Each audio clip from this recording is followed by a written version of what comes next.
quả bà đấy. Nó quẩy củi. Lấy lốt về. Con đi cùng ai? Ăn mấy nhá, ăn noi nhá.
vàng bán nong một đấy. Vào lấy rau này à? Lấy bán đây, bán hết này này.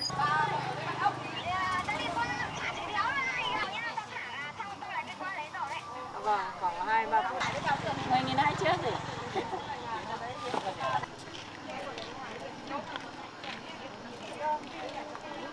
Rồi ba lấy vé.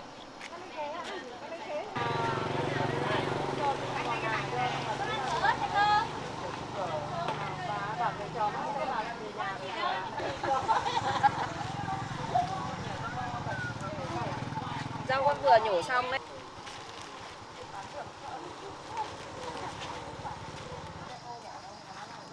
Sáng này vẫn nhổ chắc chỉ của ba thôi. Ba để nó cả. Ba cái chị mà mới. Em cái bà về mất. Cứ mất lên con ăn kiểu gì để được. Rau của bà đấy. Rau của bà đấy, rau của nhà bà đấy. À, rau của nhà bà đấy. Đấy, rau mà mua thì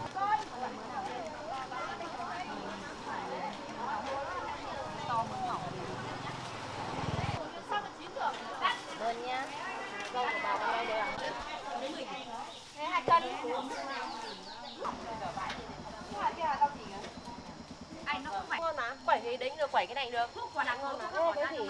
Rau củ à? 1 cân rồi. Con này mớ nào? Con chọn đi. Mớ nào cũng được 10.000 hết. Mớ này à?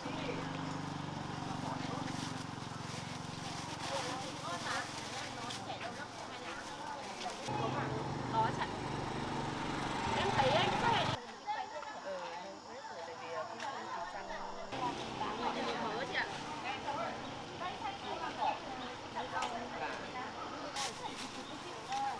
Kinh doanh đi chân cứu mấy ngày đau cổ à?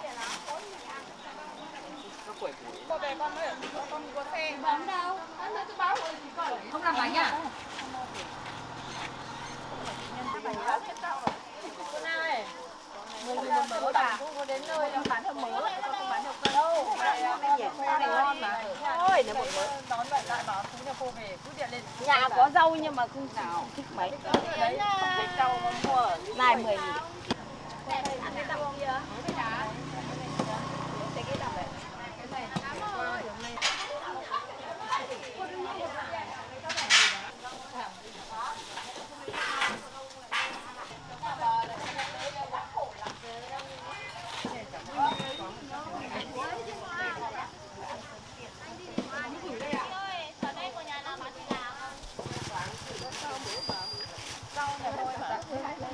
$10.000 một mớ bà, $10.000 một mớ.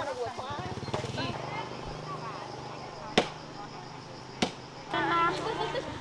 Sang lấy ủng hộ người ta một mớ à? Đây của chị nhá. Đây của chị lấy lốt về. Rồi em cảm ơn nhá.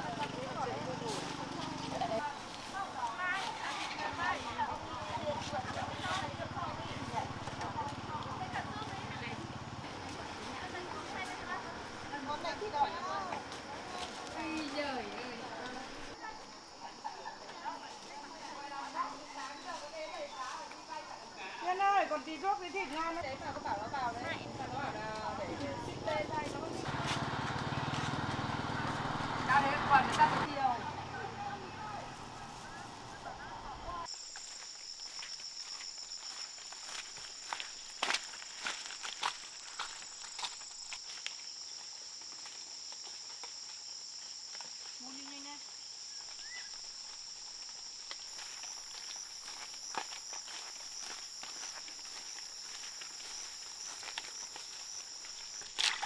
Mua nhanh nhanh luôn.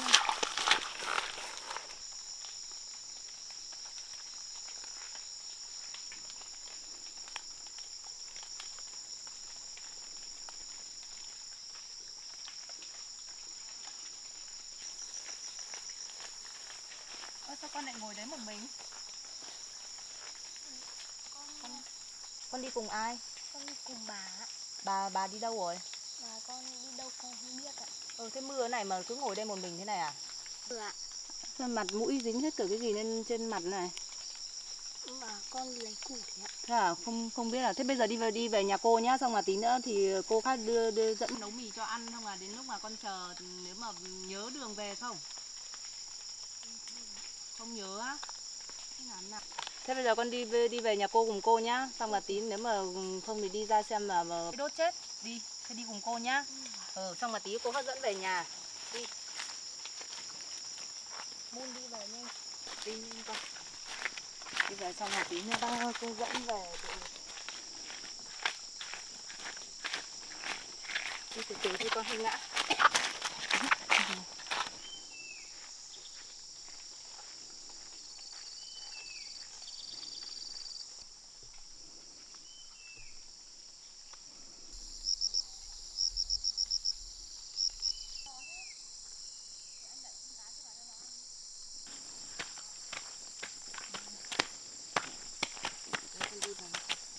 Đi vào trong nhà này con.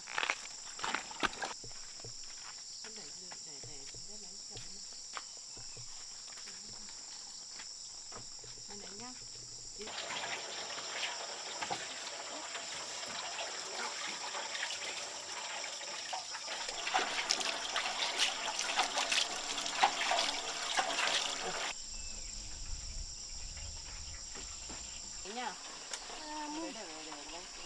cô nấu mì cho nhá.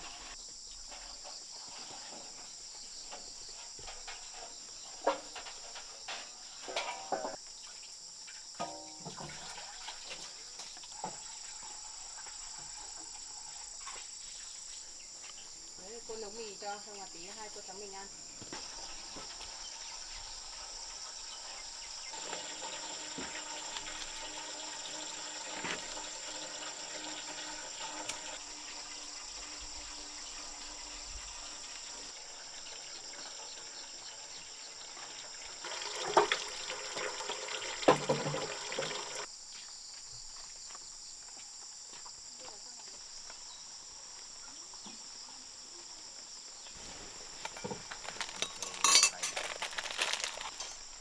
Cho cháu mình ăn nhá.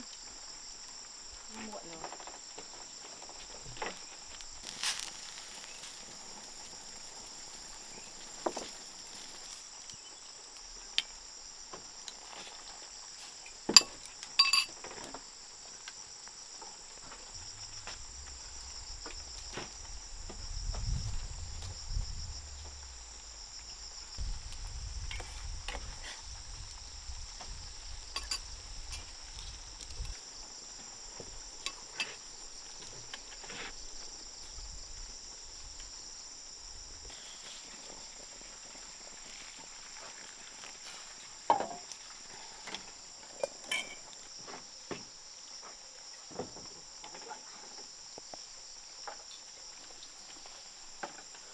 Lên ra đây.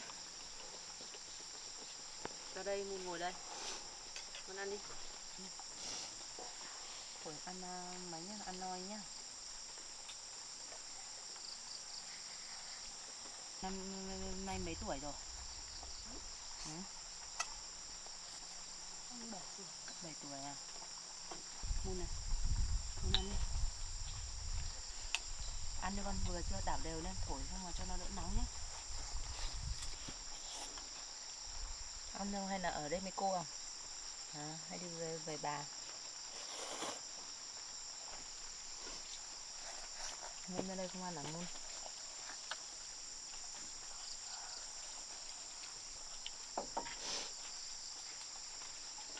Ăn ngon không?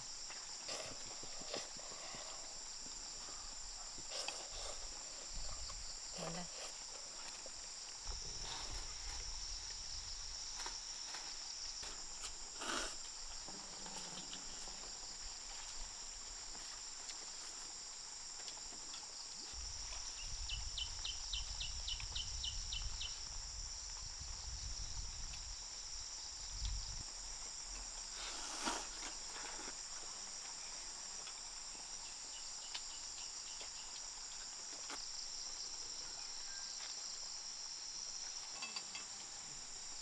Ngồi đấy, ngồi đấy, chơi đi.